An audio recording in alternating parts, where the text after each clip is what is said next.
Soyez les bienvenus dans la leçon suite ensemble récursif. Donc, ce qu'on va voir dans cette leçon, les points suivants. Donc, le premier point, ce serait de définir c'est quoi les suites récursives. Ensuite, le deuxième point serait de donner certains exemples de suites récursives. Et le troisième point, c'est de parler des ensembles récursifs qui sont définis à travers la même définition que suite récursive qu'on va voir tout à l'heure. Ensuite, donc, sans tarder, je vais donner la définition d'une suite récursive. Une suite récursive, donc je vais d'abord commencer par un exemple. Soit la suite AN définie par n au carré.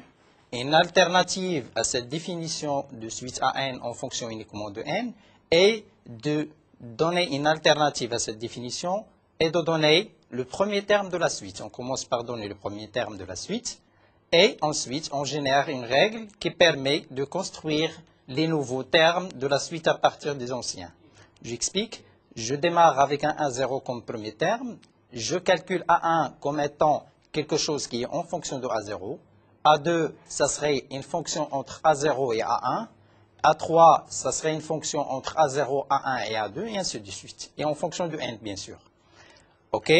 Donc, ça, c'est la définition à travers cet exemple. Dans ce cas, on dit que la suite est définie d'une façon récursive, puisque le terme de la suite à la nème place, donc c'est-à-dire à n, dépend des anciens termes qui sont déjà définis. OK? Donc, par exemple, si je fais l'hypothèse, supposons que j'ai une suite notée Bn donnée par le premier terme B0 qui a la valeur 1, et j'ai pour tout n qui dépasse 1, supérieur ou égal à n, j'ai ma suite Bn égale à 2 que multiplier Bn moins 1. Et qu'est-ce qu'on voit? On voit que B1 égale à 2 fois B0, et B3 égale à 2 fois B2, et ainsi de suite. Donc, c'est-à-dire qu'il s'agit bien là d'une suite récursive, puisque j'ai une relation qui relie Bn en fonction uniquement de terme qui le précède directement, c'est le terme Bn-1, que je l'ai multiplié par la constante 2. Donc, j'ai une suite récursive. Pour déterminer, par exemple, B1, qu'est-ce qu'on va faire? On applique la règle récursive qui est là. J'ai B1 n'est rien d'autre que 2 que multiplier B indexé par 1 moins 1. Donc, j'aurai 2 que multiplier B indexé par 0. Or, B0, il est défini dans le premier terme, il est déjà donné comme valeur 1. Donc, j'aurai 2 fois 1 est égal à 2.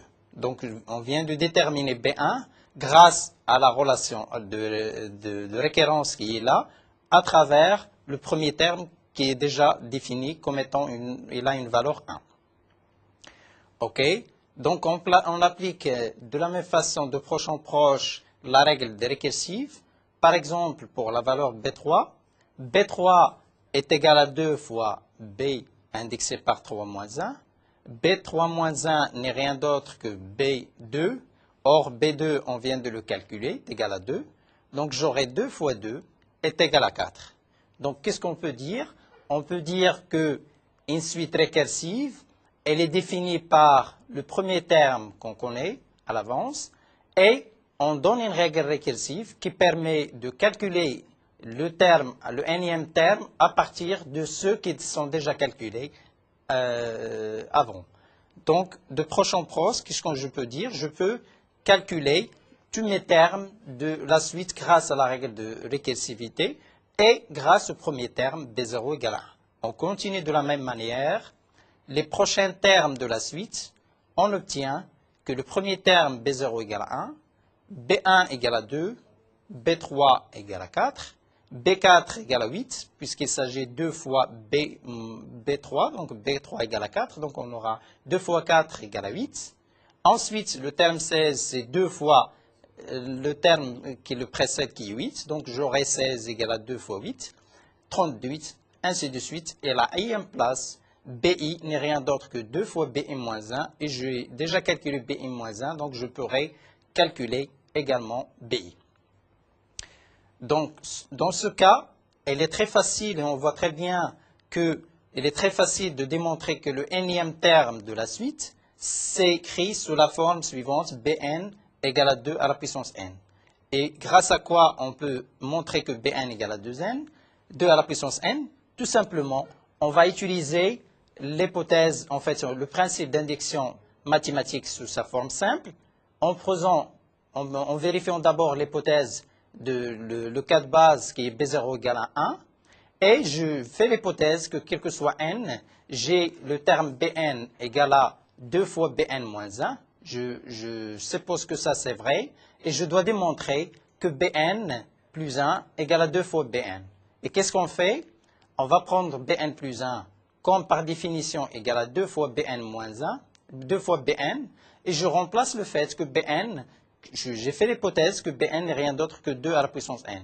Donc j'aurai Bn plus 1 égale à 2 que multiplier 2 à la puissance n. Donc j'aurai 2 à la puissance n plus 1. Et finalement, j'aurai terminé l'étape d'induction qui permet de contrôler un petit peu que le nème terme de ma suite Bn n'est rien d'autre que 2 à la puissance n.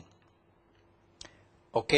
En général, donc ce que je peux dire, en général, une suite récursive est définie par deux choses. La donnée de quelques premiers termes. Donc dans mon cas d'exemple, j'ai choisi que B0 égale à 1, mais on peut prendre quelques premiers termes comme condition initiale et d'appeler condition initiale. Et ensuite, qu'est-ce qu'il faut faire? Il faut donner une formule ou une règle de récurrence, donc d'une formule récurrente qui permet de construire les nouveaux termes en utilisant ceux d'avant. Donc, je résume, on aura besoin de donner quelques conditions initiales. Il se peut que je peux prendre soit directement B0 qui est connu, ou B0, B1 et B2, et ainsi de suite. Je peux démarrer la règle de récurrence à partir de certains rangs. C'est-à-dire, pour mon cas d'exemple, j'ai démarré à partir de n égale à 1, j'ai donné la forme de récurrence qui vérifie à partir de n supérieur ou égal à 1, et j'ai choisi comme condition initiale seulement B0 égale à 1, et on a dit comme règle de récurrence Bn égale à 2 fois Bn moins 1. Donc on aura besoin de deux étapes, une étape de condition initiale et une formule récurrente qui permet de construire les AN en fonction de ceux d'avant. Donc je vais donner quelques exemples de suites récursives qui vont illustrer cette définition qu'on vient de donner et qu'on peut travailler sur ces suites récursives. Donc, l'exemple qu'on va donner, considérons par exemple la suite définie par A0 égale à 0. Donc, j'ai le premier terme A0 égale à 0. Et je suppose que ça, c'est la condition initiale. Donc, pour être cohérent avec ma définition, je dois donner une règle de récurrence qui permet de calculer mes termes de suite en fonction de ceux qui sont calculés déjà avant. Donc, quel que soit n supérieur ou égal à 1, j'ai mon terme de la suite AN n'est rien d'autre que 2 fois AN moins 1 plus 1. Donc, cette formule de récurrence permet de calculer tous les termes de ma suite à partir de n égale à 1. Donc, pour n égale à 1, j'ai A1 égale à 2 que multiplier A1 moins 1, donc j'aurai 2 fois A indexé par 0 plus 1. Or, A indexé par 0 n'est rien d'autre qu'égal égal à 0. Donc, j'aurai A1 égale à 1. Et de proche en proche, je peux calculer 1 à 1 les termes de ma suite AN. Donc, les termes de la suite sont 0, 2 fois 0 plus 1 égale à 1, 2 fois 1 plus 1 égale à 3, ce qui se calcule comme étant égal à la valeur 7, puisque 2 fois 1, c'est 2 plus 1, ça fait 3.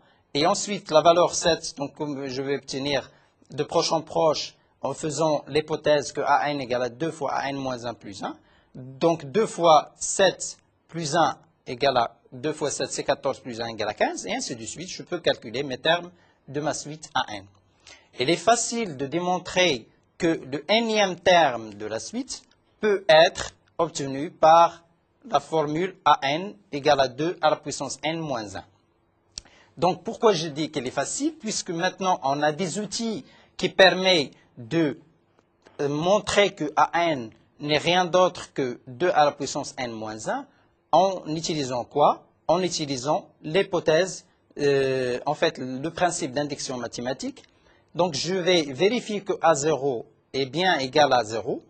Donc il suffit d'appliquer n égale à 0 ici, de remplacer par sa valeur. Donc j'aurai A0 est égal à 2 à la puissance 0 moins 1. 2 à la puissance 0, c'est 1. 1 moins 1, c'est 0. Donc j'aurai finalement A0 égale à 0. Donc je vérifie que l'hypothèse d'induction mathématique est vérifiée, donc comme cas d'étape. Et ensuite, je vais essayer de montrer que l'étape d'induction, que supposons que K est vrai, c'est-à-dire la proposition PK est vraie, qui dit A indexé par K égale à 2 à la puissance K moins 1. Et d'essayer de montrer que AK plus 1 est aussi égal à 2 à la puissance K plus 1 moins 1. Et pour faire ça, il suffit de remplacer le fait que AK, on a déjà supposé, qui est égal à 2 à la puissance K moins 1, et d'utiliser la règle de récurrence. Donc, il se traduit par un avantage de trouver le nème terme de la suite en fonction seulement de n est un gain de temps dans le calcul des termes de la suite. Par exemple, l'avantage qu'on écrit à n en fonction seulement de n permet de gagner du temps dans les calculs de tous les termes de suite. Par exemple, si j'ai envie de calculer a indexé par 100, il suffit de faire l'opération algébrique 2 à la puissance 100 moins 1. Donc une simple opération de calcul permet de calculer le terme 1 a indexé par 100. Alors que si je ne connais pas l'expression de a indexé par a n en fonction uniquement de n, je serai obligé de faire un programme qui permet de calculer d'une façon récursive les termes indexés par n, en faisant le calcul en démarrant de A0 jusqu'à A100 et on arrête le programme qui permet de me donner A indexé par 100. Donc on voit très bien là qu'on a un gain de temps très important pour calculer les termes de la suite si je connais à l'avance, en fait, si je connais tous les termes de ma suite en fonction uniquement de n. Donc je donne en entrée n et je fais des opérations arithmétiques à l'intérieur qui permettent de me renvoyer la valeur à 100. Alors que sinon, je serai obligé de faire une boucle qui permet de calculer en démarrant de A0 pour arriver jusqu'à 100. Pourquoi? Parce que ma suite, elle est définie d'une façon récursive. Si j'ai envie de calculer AN, je dois calculer d'abord AN-1. Et si j'ai envie de calculer AN-1, je dois calculer AN-2. Et je dois remonter pour arriver jusqu'au calcul de A1. Et A1, il dépend de A0. Comme A0, il est déterminé, je peux démarrer en fait dans le sens inverse pour calculer mes termes de ma suite à l'étape n. Donc la suite récursive la plus connue est la suite de Fibonacci. Je redonne encore la définition de cette suite que je vais commenter et dire que c'est une suite qui est définie par deux conditions initiales. Donc qu'est-ce qu'on voit? La suite récursive la plus connue est la suite de Fibonacci, définie par la donnée de deux conditions initiales, à savoir f indexé par 0 égale à 0, f indexé par 1 égale à 1, et quel que soit n supérieur ou égal à 2, j'ai f de n égale à f de n moins 1 plus f de n moins 2. OK? Donc à partir de là, je peux calculer mes termes de la suite 1 à 1. Qu'est-ce que je dois faire? Je dois calculer, on voit très bien d'après cette règle de récurrence, que fn, il dépend de celle de fn-1 et celle de fn-2. Donc, il dépend de deux termes qui les précèdent. Donc, je veux calculer f2. f2, c'est f de 2 moins 1, donc f1, plus f de 0. f de 0 égale à 0, f de 1 égale à 1, donc f2 est égal à f de 1 égale à 1. OK? Donc, on dit que chaque nouveau terme est la somme des deux termes qui le précèdent. Et de proche en proche, je peux calculer mes termes de la suite de Fibonacci. Donc, le premier terme f0 est connu et donné dans les conditions initiales, égal à 0. f de 1 égale à 1. 1, c'est la somme de ces deux termes qui les précèdent, donc il vaut 1. 2 est obtenu en faisant la somme entre ceux qui précèdent le terme A2. Donc, j'aurai 1 plus 1 égale à 2, et ainsi de suite. Donc, j'aurai 2, 3, 5, 8, 13, 21, 34, 55, 89, 144, 233, ainsi de suite. Donc, comme ça, je peux calculer, en partant des conditions initiales, je peux calculer les termes de ma suite d'une façon récursive. Dans ce cas, il existe une formule qui permet de calculer les termes en fonction uniquement de n. Et rappelez-vous que dans la leçon précédente, où on a essayé d'utiliser puisque la suite de Fibonacci est également une suite récurrente, donc oui, dit aussi suite récursive.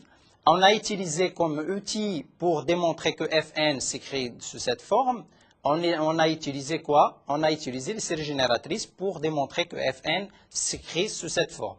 Donc, qui permet de calculer les termes en fonction uniquement de n. Qu'est-ce que c'est que les étapes qu'il faut suivre? Qu'est-ce qu'on a montré? On a, pour montrer que Fn est égal à cette quantité-là, nous sommes amenés à utiliser d'abord la notion de série génératrice associée à f de n. Ensuite, lorsqu'on a trouvé la série génératrice, on a utilisé le comportement de n en faisant quelques manipulations sur le terme de Fn pour faire apparaître Fn plus 1.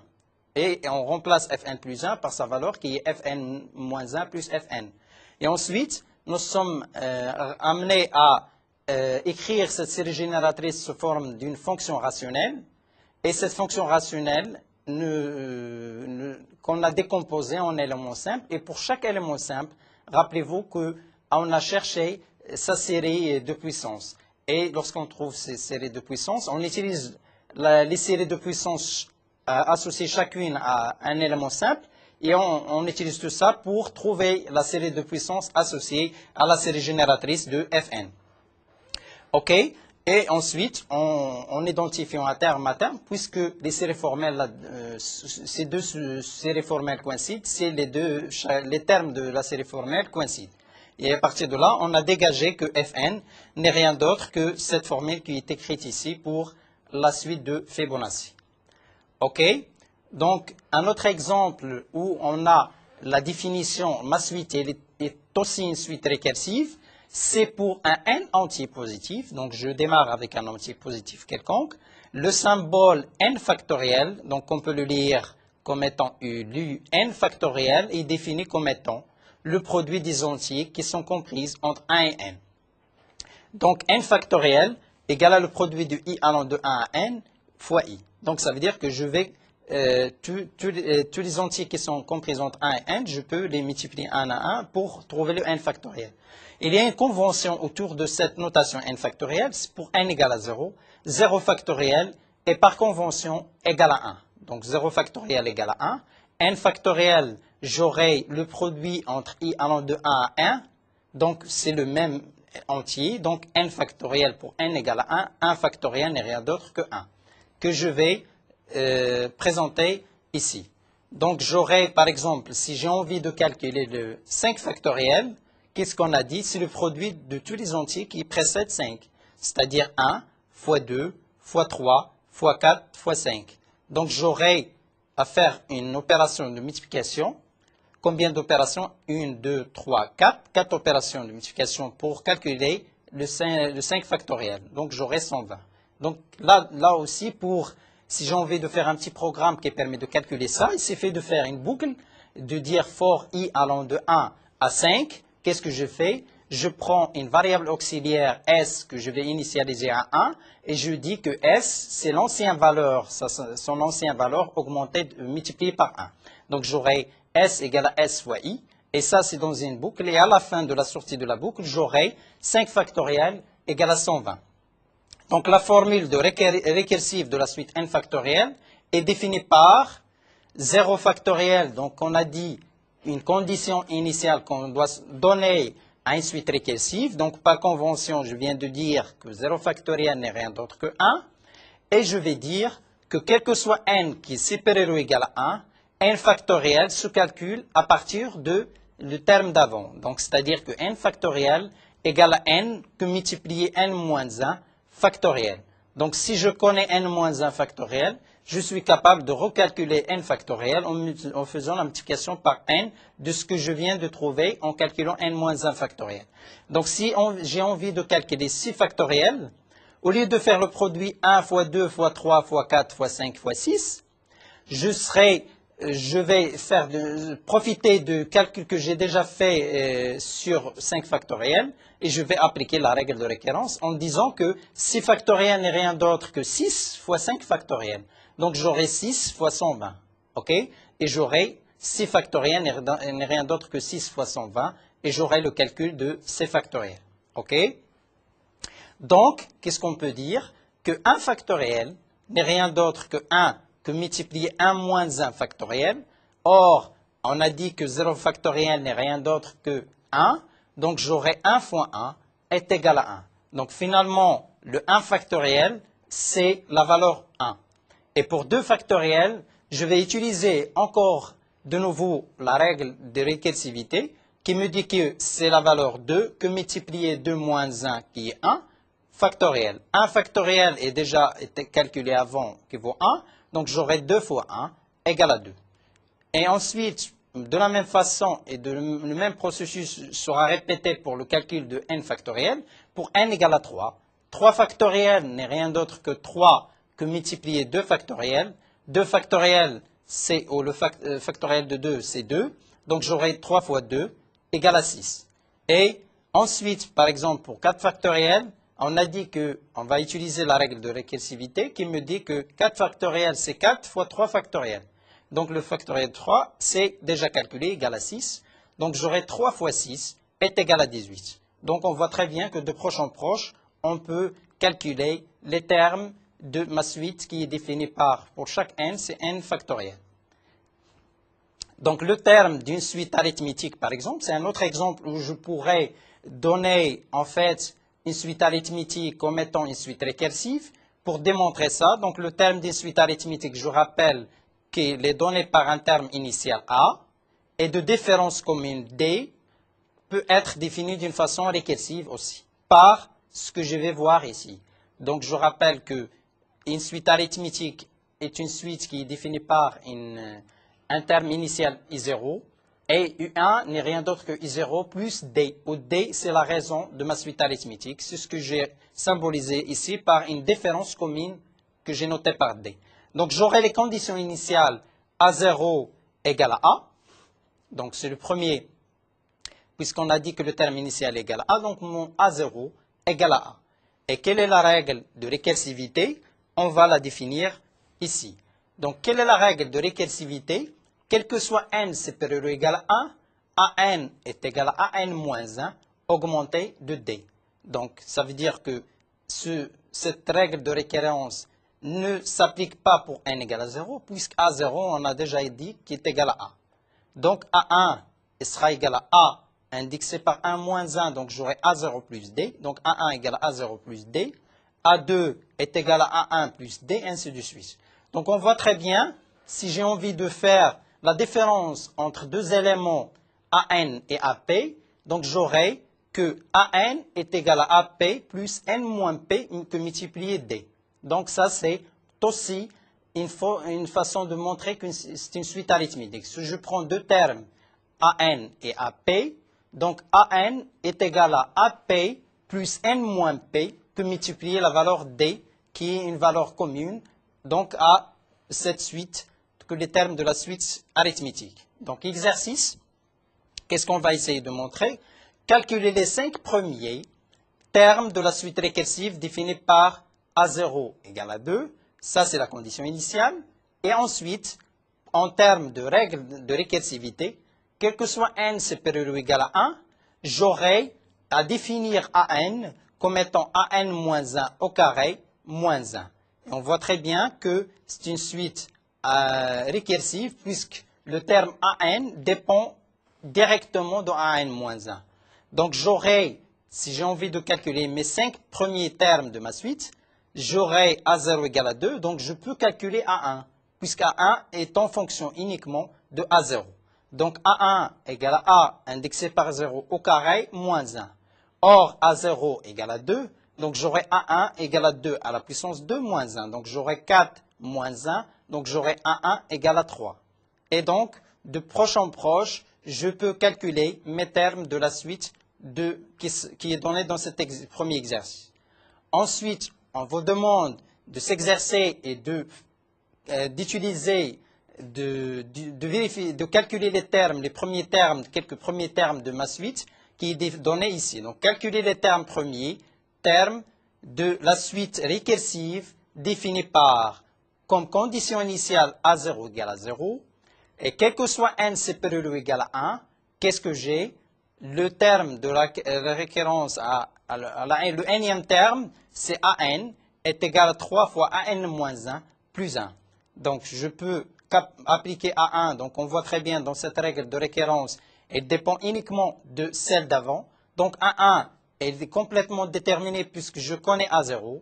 Donc, A1 égale à 3 fois A0 plus 1. A0 égale à 0. Donc, A1 égale à 1. A2 est égal à 3 fois A1, A indexé par 2 moins 1, donc 3 fois A1 plus 1. Et je remplace A1 par sa valeur. Et de proche en proche, là également, je peux calculer mes termes de la suite AN. Ensuite, on vous demande, et là, puisqu'on a donné un exemple où on a plusieurs conditions initiales, là, il y a 2 conditions initiales, je vous demande de trouver les 5 premiers termes de la suite définis par les termes initiaux ou conditions initiales, I1 égale à 1, I2 égale à 5. Et quel que soit n supérieur ou égal à 3, puisque I1 et I2 sont déjà définis, on démarre à partir de 3. Et qu'est-ce qu'on calcule? On calcule la règle de récursivité, c'est UN égale à 5 que multiplie UN moins 1, moins 6 que multiplie UN moins 2. Et on remarque qu'à partir de cette règle de récursivité, on aura besoin de mémoriser la valeur UN moins 1 et UN moins 2. Pour calculer UN, on a besoin de la valeur de UN moins 1 et la valeur de UN moins 2. OK? Donc, pour n égale à 3, j'ai besoin de calculer UN 3 moins 1, donc ça fait I2, j'utilise I2 et je vais utiliser U1. Donc, j'aurai U3 égale à 5 fois 5 moins 6 fois 1. Et donc, j'aurai calculé les termes U3. Et U4, puisque j'ai I2 et I3, je peux calculer I4. Donc, indication pour cet exercice, le nème terme est une simple combinaison d'une puissance de 2 et d'une puissance de 3. Donc, ça veut dire quoi? Ça veut dire qu'on vous donne cette indication qui va vous servir pour trouver le comportement de n en fonction uniquement de n. Donc, il s'agit bien là d'une combinaison d'une puissance de 2 et d'une puissance de 3. On vient de finir avec la partie qui est consacrée à la suite récursive. Donc, je rappelle qu'une suite récursive est définie par quelques conditions initiales et d'une règle de récurrence qui permet de calculer AN en fonction de ce qu'on vient de calculer à l'étape d'avant. Donc, c'est-à-dire que AN est en fonction de quelques AN, par exemple, dans les exemples qu'on a donnés, AN est une fonction entre AN-1 et AN-2 ou directement en fonction seulement de AN-1. Il se peut qu'une suite elle est définie par AN et les termes qui sont tous déjà calculés à l'étape d'avant. OK? Donc, on va voir de la même manière comment définir les ensembles récursifs. Dans la première partie, on a parlé de suites récursives. Cette fois-ci, on va parler des ensembles récursifs. Donc, on va donner quelques définitions sur les ensembles récursifs. Définition récursive peut être utilisée pour construire des ensembles d'objets. Donc, le principe est le même que pour les suites récursives. Donc, j'ai un ensemble d'objets et je peux calculer, en fait, construire des objets à partir de ceux qui sont déjà construits. C'est-à-dire, c'est le même principe, c'est la donnée des conditions initiales et ensuite des relations de récurrence qu'il faut définir. OK? Donc, il se résume à des conditions initiales et une règle récursive permettant de construire les nouveaux objets en utilisant ceux qui les précèdent. Donc, premièrement, des conditions initiales et de construire des objets, des nouveaux objets en utilisant ceux qui les précèdent. OK? Donc, par exemple, pour définir l'ensemble des entiers pairs, on peut utiliser la méthode récursive suivante. Condition initiale, je prends une seule condition initiale, je dis que 2, c'est une valeur appartenant à mon ensemble E que je viens de construire d'une façon récursive. Et quelle est la règle de récursivité? Si x est un élément de E, alors si j'ajoute 2, x plus 2 est aussi un élément de E. Donc on voit très bien que ces deux appartenant, en partant de 2 appartenant à E, si j'ai un x qui est dans E, je peux sommer x avec la valeur E, j'aurai aussi, alors il faut qu'il soit aussi un élément de E. Donc si j'ai x appartenant à E, alors x plus 2 appartenant aussi à E. Donc 2 appartenant à E, c'est le premier élément que j'ai appartenant à E. 2 plus 2, ce serait un élément de E. Pourquoi? Parce que 2 plus 2 2 plus 2, c'est 4, et 2 déjà appartenant à E. Donc on a dit si X appartenant à E, si j'ajoute 2, 2 plus 2, c'est aussi un élément de E, puisque X égale à 2 est déjà un élément de E. Donc j'aurai 2 plus 2 égale à 4. 4, c'est aussi un élément de 2. Nous sommes partis à partir de la condition initiale. On sait construire un à un les éléments de mes objets, en fait, de l'ensemble E, qui sont les entiers pairs. Donc 2, qu'est-ce qu'on vient de montrer? On vient de montrer que 2 appartenant à E et 4 appartenant à E. Donc 2 appartenant à E et 4 appartenant à E. Donc 4 plus 2, ça fait 6. 6, il s'agit bien d'un élément appartenant à E. Pourquoi? Parce que 4, c'est déjà démontré qu'elle est dans E. OK, ainsi de suite, je peux démontrer que E n'est rien d'autre que l'ensemble des entiers pairs. OK, exemple, on va essayer, donc on vient de vous donner une définition d'un ensemble récursif qui est l'ensemble des entiers pairs, en prenant comme condition initiale 2 appartenant à E, et en donnant comme règle de récursivité, si X il est dans E, si je vais ajouter 2 à ce X, il reste un élément de E. Maintenant, on vous demande de trouver sur cet exemple, de trouver une définition récursive de l'ensemble des entiers positifs puissance de 2. Donc, c'est-à-dire que trouver une définition récursive de l'ensemble des entiers positifs puissance de 2.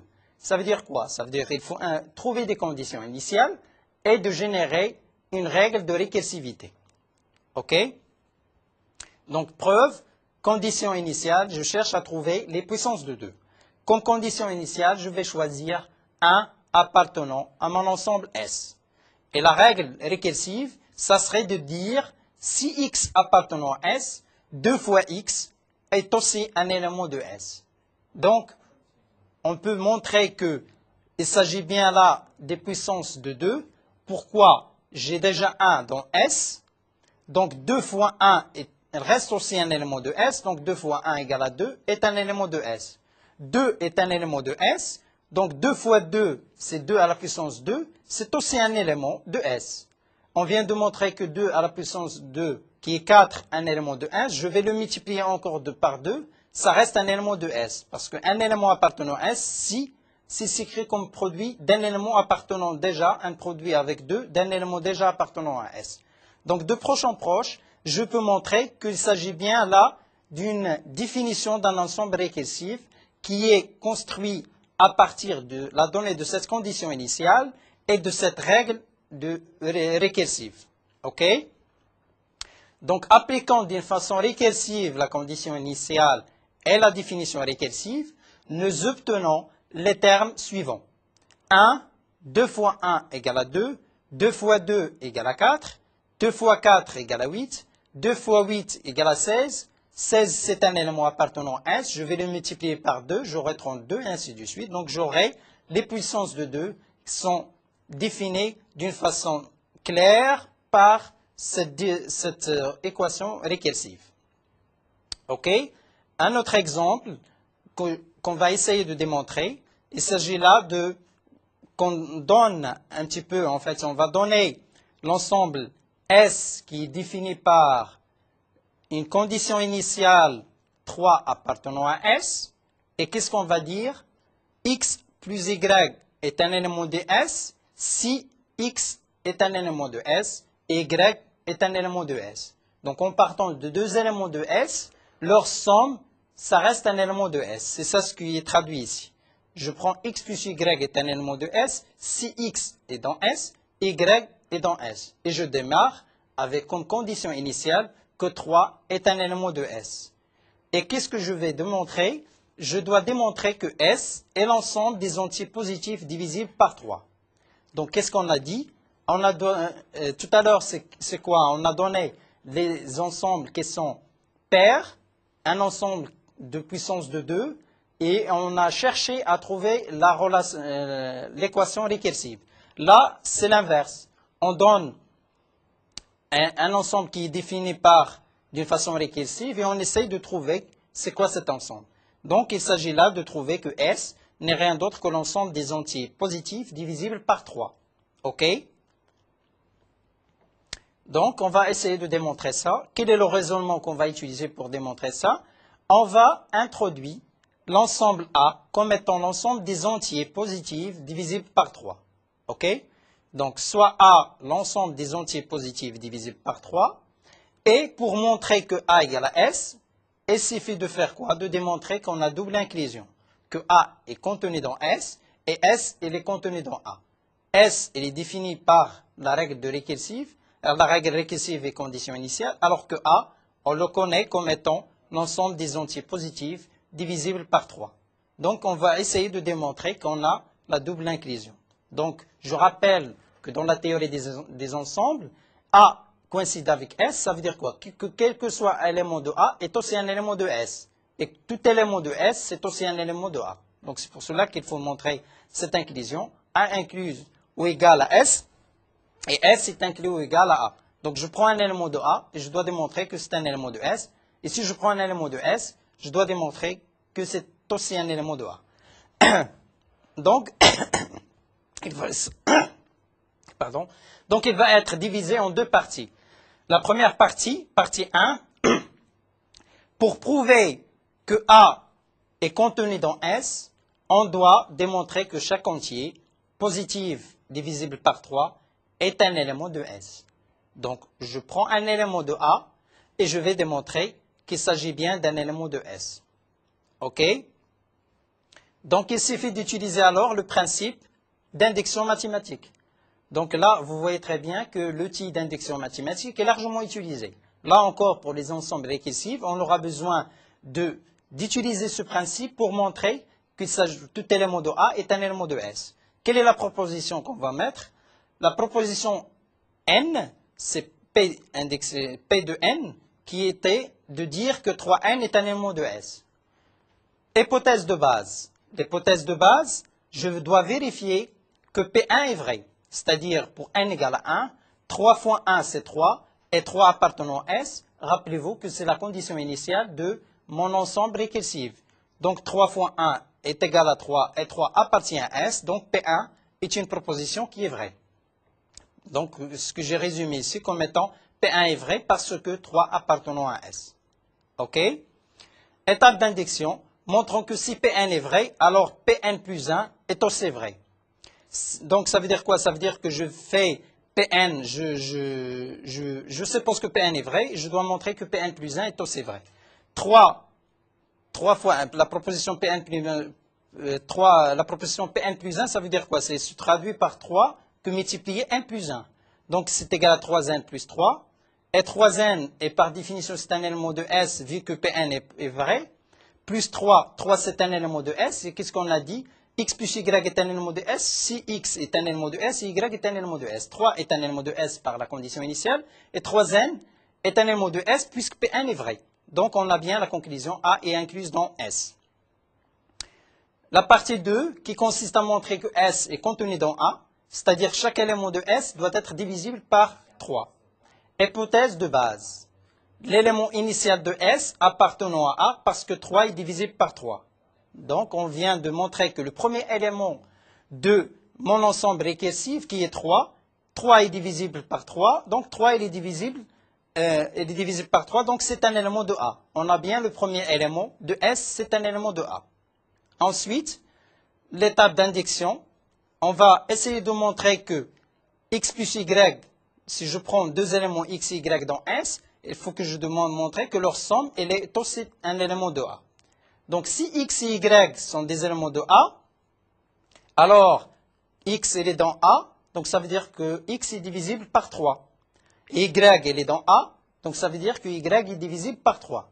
Donc, on aura l'existence de deux entiers, respectivement M et N, tels que X plus Y égale à 3, que multiplier M plus N, qui se traduit par, on voit très bien que M plus N c'est un entier, la somme de deux entiers ça reste un entier, donc on aura X plus Y est bien divisible par 3. Donc on a bien X plus Y appartient à A. OK? Donc quelques exercices à faire. Donner la règle récursive des entiers positifs qui se termine par le chiffre 1. Donc il faut inventer cette règle récursive qui permet de dire que mes éléments, mes objets de mon ensemble, ils ont le premier chiffre 1. donner la règle récursive des entiers positifs qui ne sont pas des multiples de 4. Donc, il suffit de prendre une condition initiale et de générer une règle récursive qui permet de dire que mes objets, ce sont les entiers positifs qui ne sont pas des multiples de 4. Ensuite, pour l'exercice 3, donner la caractérisation de l'ensemble S défini par la méthode récursive. A1 est un couple donc appartenant à S. Et si Mn appartenant à S, alors M plus 2, N, le couple M plus 2, N appartient à S. Le couple M, N plus 2 appartient à S. M plus 1, N plus 1 appartient à S. Donc, M plus N est un élément de S. Si à partir d'un élément appartenant à S, je peux construire d'autres éléments qui sont dans S en ajoutant le premier à 2, le deuxième à 2, et les deux éléments, je vais leur ajouter 1. Donc finalement, on vient de démontrer la notion d'ensemble récursif de la même façon que les suites récursives, et on a donné quelques exemples qui permettent d'illustrer cette notion de récursivité qui est utilisée pour calculer les suites à n grâce à la donnée des conditions initiales et une règle de récursive, que ce soit pour les suites récursives ou pour les ensembles récursifs.